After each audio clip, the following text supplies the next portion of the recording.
ଆସନ୍ତା 10 ତାରିଖ ରବିବାର ଦିନ ଭାରତ ଓ ପାକିସ୍ତାନ ମଧ୍ୟରେ ଖେଳାଯିବ ଏସିଆ କପ୍ର ସର୍ବବୃହତ୍ ମ୍ୟାଚ୍। ଭାରତର ପ୍ରଥମ ମ୍ୟାଚ୍ରେ ବର୍ଷା ବାଧକ ସାଜିଥିବା ହେତୁ ଉଭୟ ଭାରତ ଓ ପାକିସ୍ତାନକୁ ଗୋଟିଏ ଗୋଟିଏ ପଏଣ୍ଟ ଦେଇ ମ୍ୟାଚ୍ ବାତିଲ କରାଯାଇଥିଲା।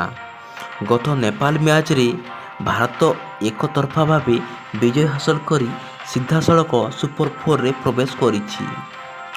ଭାରତୀୟ ବୋଲରଙ୍କ ଆକ୍ରମଣାତ୍ମକ ବୋଲିଂରେ ନେପାଳ ଦଳ ତା'ର ସମସ୍ତ ୱିକେଟ୍ ହରାଇ 230 ରନ୍ କରିଥିଲା।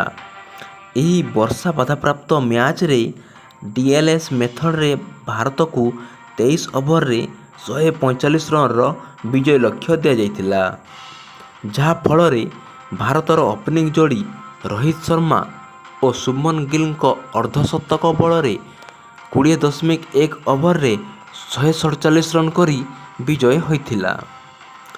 ଏହି ମ୍ୟାଚ୍ରେ ରୋହିତ ଶର୍ମାଙ୍କୁ ମ୍ୟାନ୍ ଅଫ୍ ଦି ମ୍ୟାଚ୍ ଘୋଷଣା କରାଯାଇଥିଲା।